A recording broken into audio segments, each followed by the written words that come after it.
Welcome to Better Than Bowyer. Before we get started, just a quick message about our new upload schedule. We'll be releasing episodes now once a week. This will be on Wednesdays at 7 PM BST. Fill the gap, there may be a new series coming, but I haven't decided on that yet. The reason for this is simple. As you're most likely aware, as I mentioned in every episode, we have a Prediction League competition running alongside this over on bantamtalk.com. This was inspired by the Prediction League I run every season alongside the actual Bradford City matches. And with the football season back on the way, so is the actual Prediction League. So the move once a week is simply to limit confusion. You're all more than welcome to come and join in on the 2021 Prediction League. Just head over to bantamtalk.com and find the 2021 Prediction League forum. The rules are pretty much identical to the rules to the one running alongside this series. It will take place during every league match, plus there will be some half-point bonus rounds for the FA Cup. And there's some actual pricing offer for those who do best over the season. So far, the prize pool includes a signed Bradford City shirt, 2 replica shirts for the 21-22 season, £100 in cash, a Bradford City art print, 9 City mugs, 2 £10 Amazon vouchers, a £5 Greg's voucher, and some premium memberships to the forum. There will also be special bonus prize rounds throughout the season where the highest score that week will snag a copy of Football Manager 2021. Big thank you goes out to the club for supplying the signed shirt,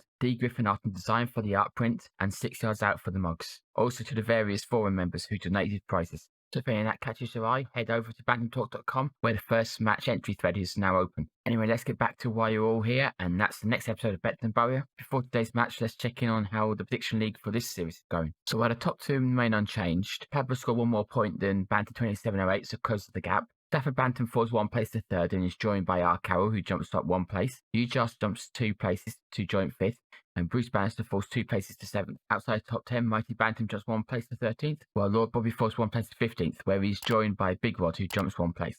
And with that, it's time to get into the episode, so let's roll the titles.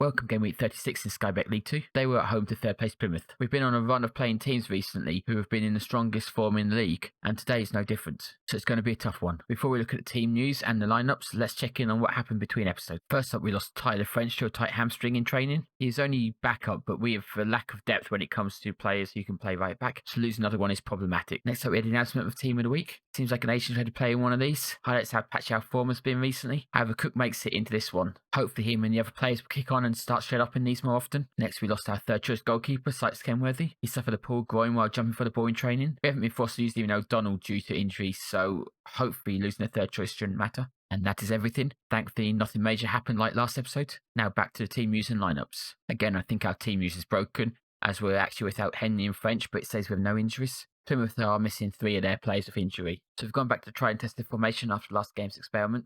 With the variable players, the team pretty much picks itself. However, I've made one big call at right wing. Guthrie has been complaining about lack of match time, and he's been doing well in the reserves, and he was also involved in Cook's goal. So I've given him the nod over Ismail. So the starting 11 is McGee in goal, Mellor, O'Connor, Powdy and Wood in defence, Cook and Reason in the midfield, Middleton and Guthrie on the wings, and McCartan and Novak up top. On the bench it's O'Donnell, Richards Everton, Pritchard, Goldthorpe, Ismail, Donaldson and Connolly.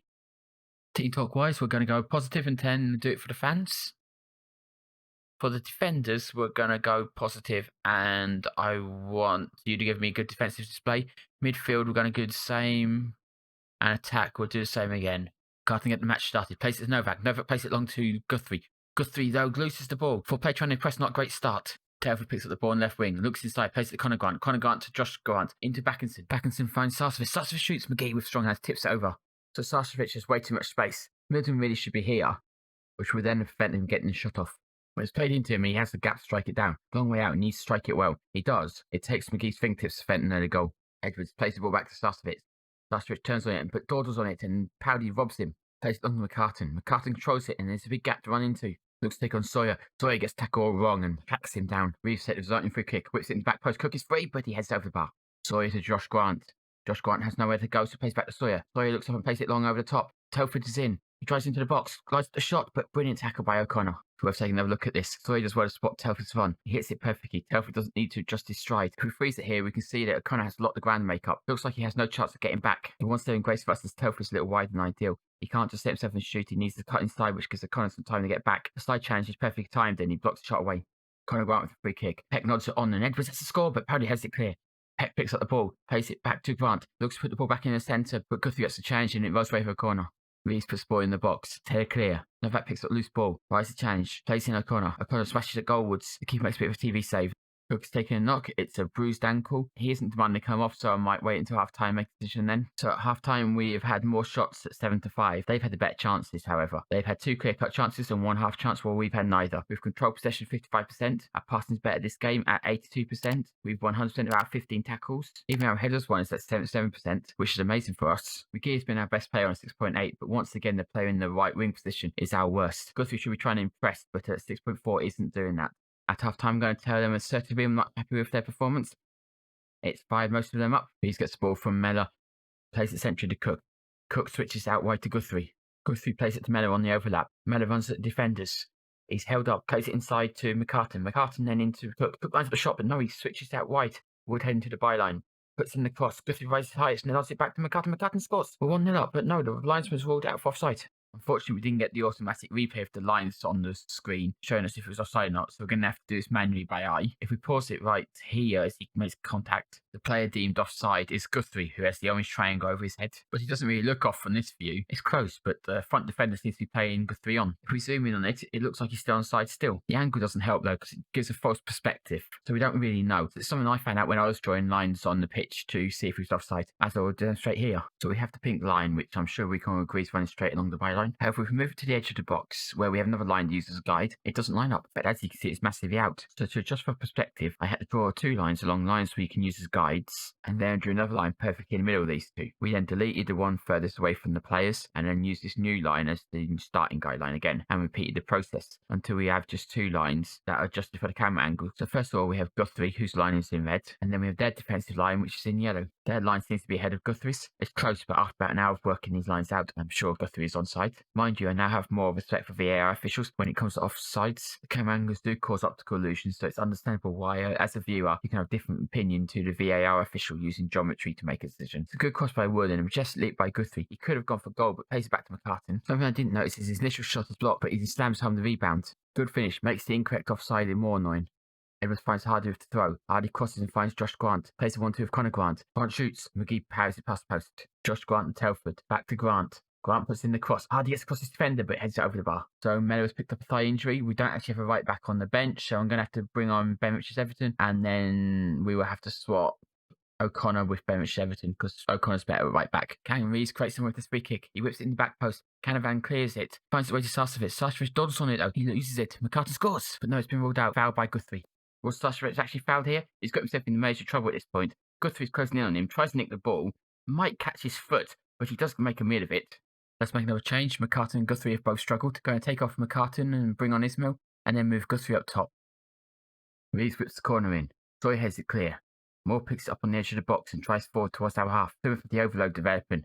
Moore weighs up his options. Plays it forward to Hardy.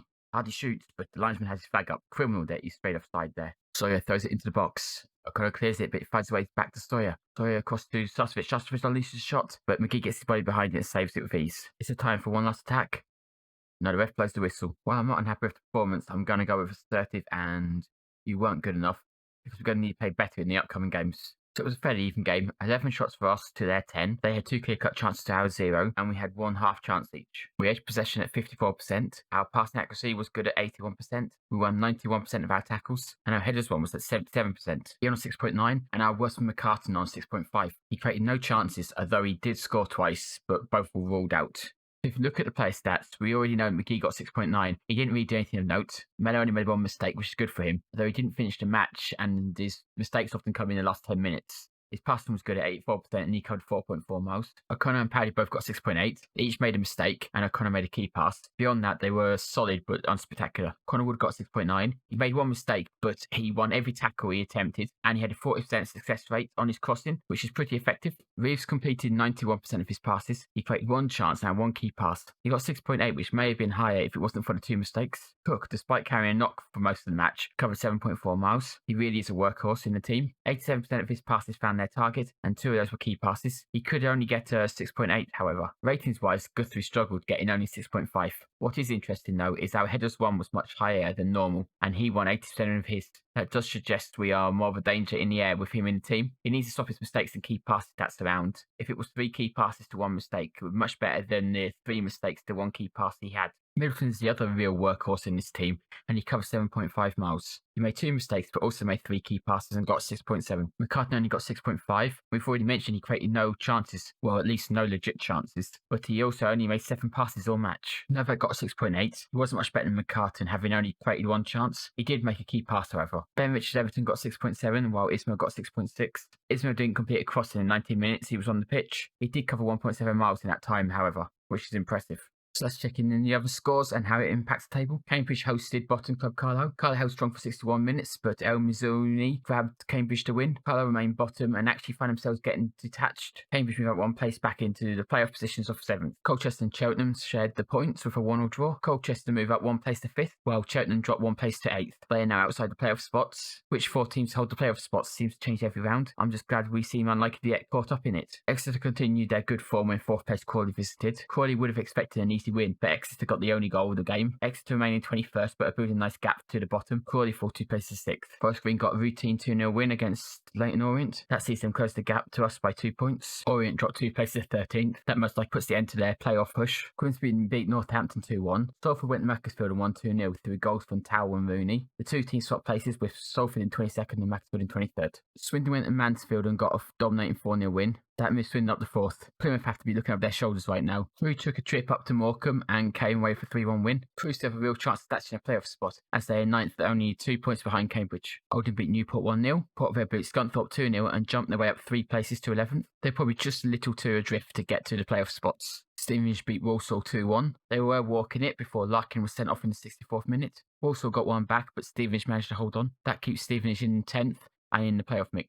So before we head into next episode's preview, it's time to check in on how we are doing with the series aim of being better than Bowyer. As you can see, the lowest we can finish is in 10th. With City finishing 8th in real life, we need to gain just 2 more places. To get 8th, we need just 6 points from the last 10 matches. Trying to help us achieve the goal of being better than Bowyer is Gary Bowyer himself. We travel to his 22nd place Salford with the hope of getting 3 of the 6 points that were required. They will be without Tom Elliott, while Toure is a doubt. Since appointing Bowyer, Salford won just 4 matches. They've drawn 1 and lost 13. One of their wins was in the previous match, however, so they will be on a bit of a boost. Their form of the last 5 is 1 draw, 3 losses and 1 win, while ours is 3 wins, 1 loss and 1 draw. So we should get 3 points. As mentioned at the start of the video, we are moving to a weekly release, so this match will be played on Wednesday 16th September at 7 PM BST. Diction League entries need to be in before then, and the link to the next entry thread, as always, can be found in the description. If you've enjoyed this video, please drop us a like, it really helps the channel out. And most of you watching aren't subscribed, so why not click the subscribe button so you're always alerted when new videos are out. And with that, thanks for watching, and we'll see you next time.